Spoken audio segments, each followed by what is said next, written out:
Welcome to Spectrum News at 4, coming to you live from Oyo, the Akwa Ibom State capital. My name is Ofonono Joseph. Let's take a look at the top stories. Government unveils new counter-terrorism strategy. House of Reps Speaker says Nigeria must invest more in the young population. Plus, U.S. woman convicted over failed assassination in UK. Stay tuned for details of these and more stories in just a moment.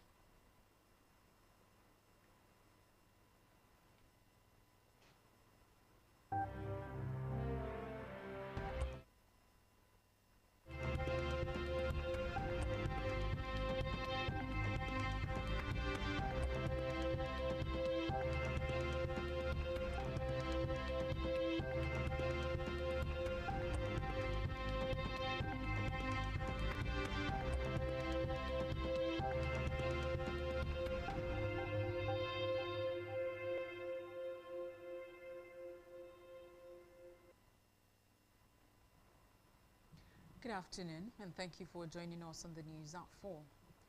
We begin this afternoon from the national scene, where President Bola Tinubu has named Environment Minister Balarabe Lawal as chairman of the reconstituted Governing Council and Board of Trustees of the Hydrocarbon Pollution Remediation Project, HIREP. Special Advisor to the President on Information and Strategy, Bayo Onanuga.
Special Advisor to the President on Information and Strategy, Bayo Onanuga, confirmed presidential approval for the reconstituted HIREP board in a statement.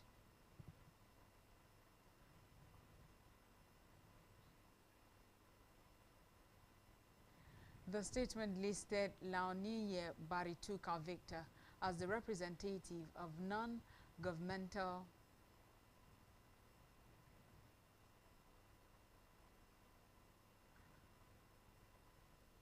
organizations focused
The statement listed Lanyoye Barituka Victor as the representative of non-governmental organizations focused on the environment.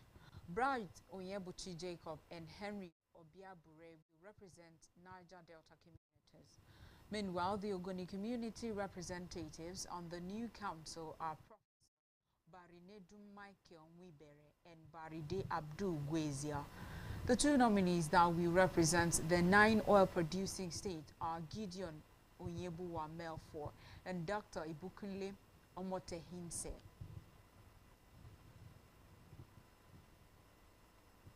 Moving away from that, the federal government has unveiled plans to strengthen interagency coordination and deepen community engagement as key pillars of the revised National Counter-Terrorism Strategy 2025. Speaking in Abuja today at the final validation exercise for the draft strategy, National Coordinator of the National Counter-Terrorism Center, Major General Adamu Laka, said the updated framework was designed to improve collaboration among security agencies and fostering public participation in preventing and responding to terrorism. He explained that the review process, which began in February 2025, went through multiple stages of consultation, including workshops, committee reviews, and stakeholder engagements involving ministries, departments and agencies, civil society groups, academia, and international partners. In the meantime, the Federal Civil Service Commission has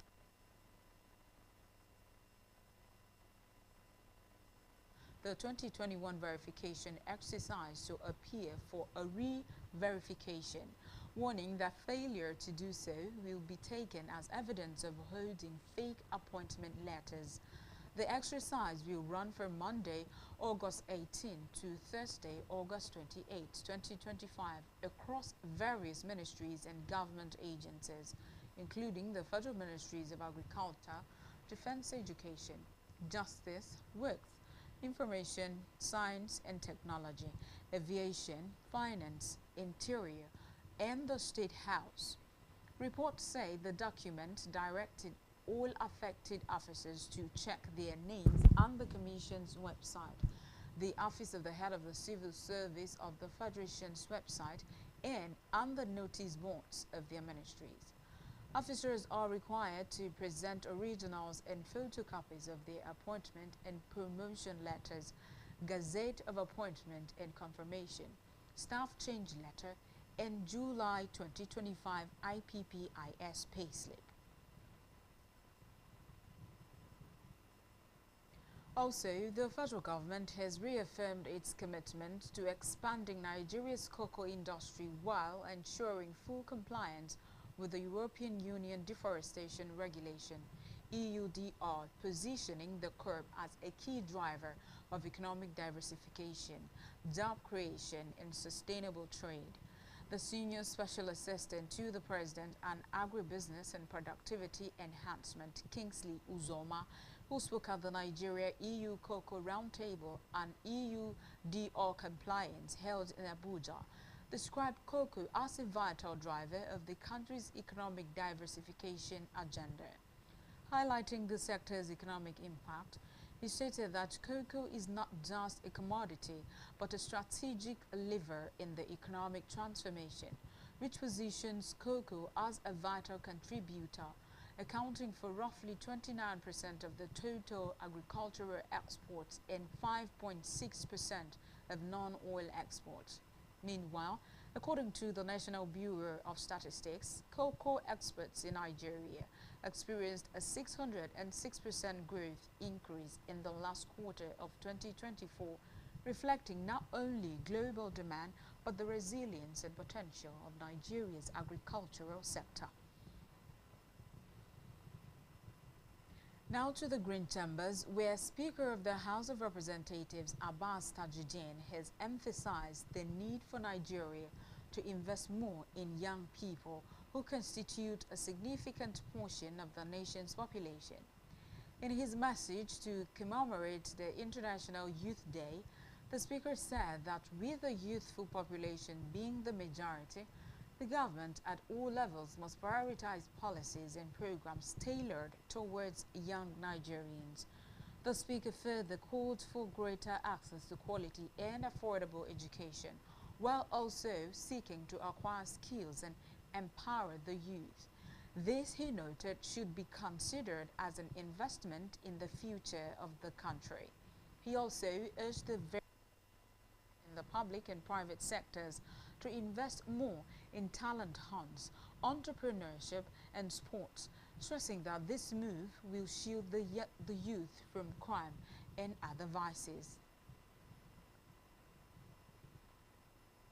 In a separate development, former Vice President Atiku Abubakar has accused President Bola Tinubu of weaponizing anti-corruption agencies to pressure opposition leaders into defecting to the ruling All Progressives Congress. In a statement posted on his verified Facebook page today, Atiku lamented that the Economic and Financial Crimes Commission has been turned into a political tool. Recall that on Monday, the Efcc detained former Sokoto State Governor Aminu Waziri Tambuwal over alleged financial misconduct. It also invited former Imo State Governor Emeka Ihedioha over corruption allegations during his brief tenure. Reacting, Atiku claimed Tambuwal's detention was solely because he is a member of the coalition seeking to challenge President Tinubu in the 2027 elections, stressing that while fighting corruption needs everyone's support, using it as a political weapon must be condemned by civil society and Nigeria's international partners. Talking aviation matters, the airline operators of Nigeria has imposed a no-fly life ban on a female passenger, Comfort Imanson, who allegedly assaulted airline officials on an Ibom Air flight inbound Lagos from Uyo, the Akwa Ibom State capital. The AON, in a statement by its spokesperson, Obiora Okonkwo, said the ban on Imanson from flying with any AON member, either domestically or internationally for life, takes immediate effect. He also said anyone who exhibited such behavior going forward would suffer a similar consequence. While condemning the action of the passenger, the group said it constituted one of the most severe cases of unruly passenger behavior witnessed in 2025. Meanwhile, the Nigerian Bar Association (NBA) has strongly condemned the treatment of Comfort Imanson in the incident aboard an Ibom Air flight and the subsequent ban for lifetime flight imposed on her by Ibom Air and the Airline Operators of Nigeria (AON). In a separate development, the tertiary institution trust fund (TED Fund) has begun the construction of 6 new multidisciplinary research laboratories across the country. TED Fund's Executive Secretary Sonny Echono, who announced this in Abuja while hosting the leadership of the Nigerian Institute of Architects (NIA, explained that while 4 of the state-of-the-art facilities are currently under construction in Port Harcourt, Kano, Abuja and Lagos, 2 more will be built before the end of the year. Echono said that the new multidisciplinary research laboratories would enable researchers to conduct all types of research locally, eliminating the need to send samples abroad for analysis. We move now to Africa, where Rwanda has termed as false accusations by the UN that its forces took part alongside rebels in the killings of several hundred civilians in eastern Congo. Citing first-hand accounts, the Office of the High Commissioner for Human Rights, OHCHR, said that M23 rebels killed at least 319 civilians in a series of attacks on 4 villages in North Kivu province in July. It said the killings took place on farms in the Rutshuru territory between July 9 and July 21. The agency noted that the rebels were assisted by Rwandan forces. In a statement by the Foreign Affairs Ministry, Kigali called the accusation unacceptable. On the foreign scene, a U.S. woman who was hired as a killer and tried to shoot a man in the UK at point-blank range has been found guilty of conspiracy to murder.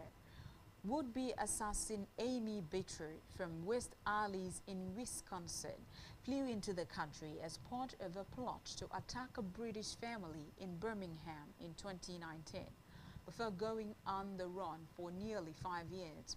Her co-conspirators had been involved in a feud with the family of intended target Sikandar Ali. Her trial heard. During the case at Birmingham Crown Court, jurors heard Bito hid her identity using a niqab when she tried to fire shots on Measham Grove, Yardley, but her gun jammed and Ali fled the scene unharmed.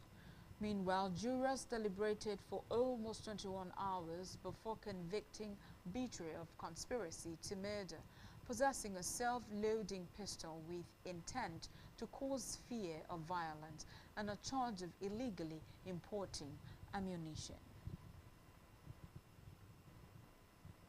Still on the foreign scene, Australia's Prime Minister Anthony Albanese has accused his Israeli counterpart Benjamin Netanyahu of being in denial over the consequences of the war in Gaza.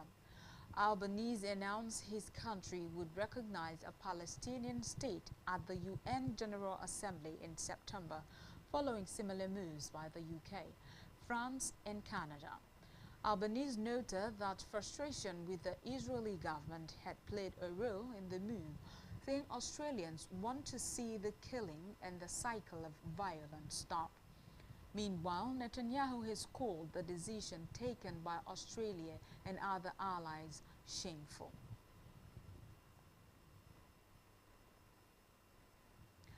Still to come in the news.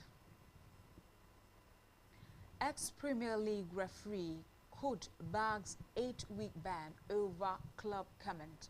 Stay tuned for details of these and more stories in a jiffy.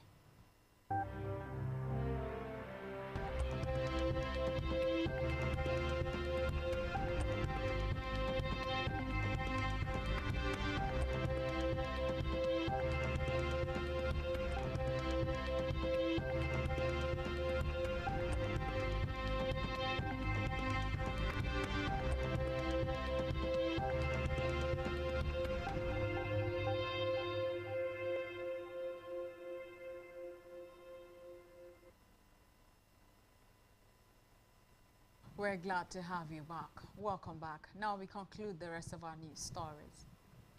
On our business news, the Petroleum Products Retail Outlet Owners Association of Nigeria has accused the Group Chief Executive Officer of the Nigerian National Petroleum Company Limited, Bayo Ojolari, of neglecting the revival of the Port Harcourt refinery. This came as two prominent northern groups dragged the Chief Financial Officer of NNPC, Dakpo Shegun, before the Federal High Court in Kaduna over what they described as his direct and supervisory role in the failed rehabilitation of the nation's refineries and the controversial acquisition of OVH Energy. Petroan's zonal chairman for System 2E Eastern Zone, Sonny Mpe, said in a statement that he was alarmed at the slow pace of work at the old Port Harcourt Refinery Area 5, which was shut down on May 24, 2025 for a 30-day scheduled repair. Mpe said he visited the Port Harcourt Refinery rehabilitation site last weekend and as part of his oversight for fact-finding and was worried to see the slow pace of activity at the site. Still talking business, the Nigerian Export Promotion Council has announced that Nigeria's non-oil exports soared to $3.22 billion in the first half of 2025.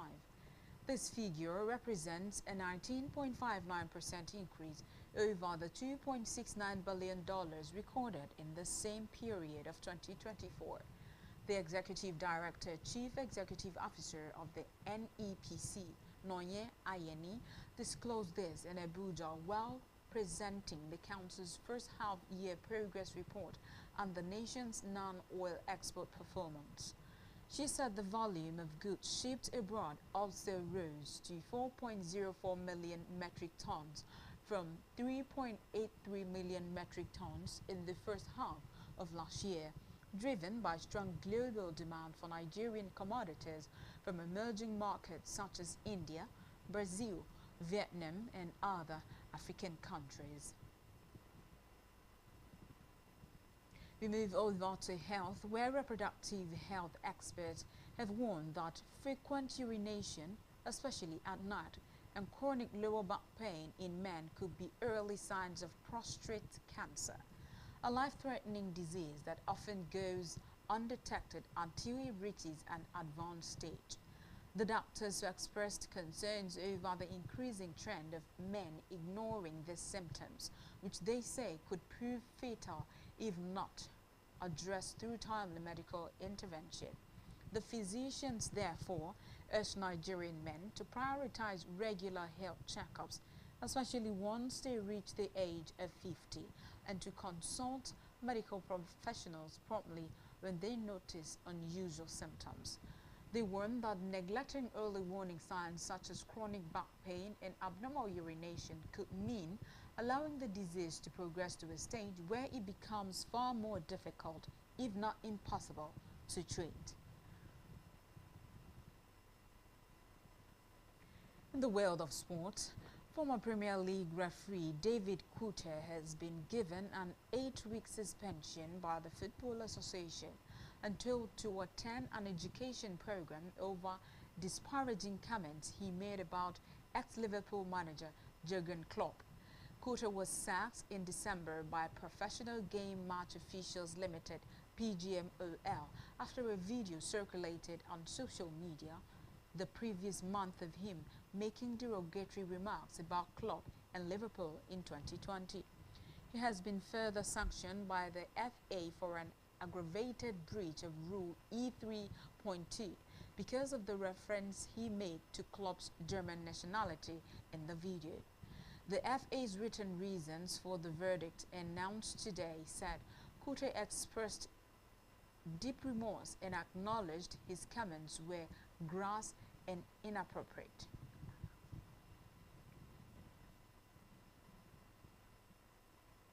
Still in sports, the stage is set for Wednesday night as winners of the UEFA Champions League Paris Saint-Germain will face UEFA Europa League winners Tottenham Hotspur in Blue Energy Stadium in the latest edition of the UEFA Super Cup final.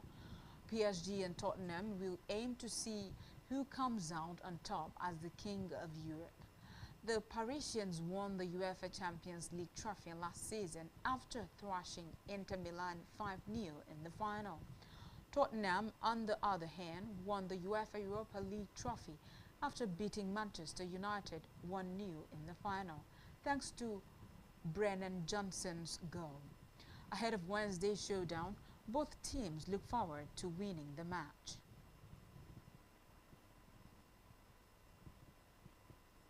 Moving to entertainment news, Taylor Swift has announced her 12th studio album, The Life of a Showgirl. Swift announced the album on her website. Reports say no release date has been announced, but her site said vinyl editions of the album would ship before October 13.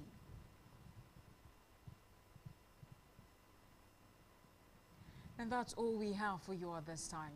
To ensure to follow us on all our social media handles and subscribe to our YouTube channel, all of which you can find on our website, SpectrumTVLive.ng. You have been watching Spectrum News at 4. I remain Ofonono Joseph. Thank you so much for staying tuned. To enjoy the rest of your Tuesday.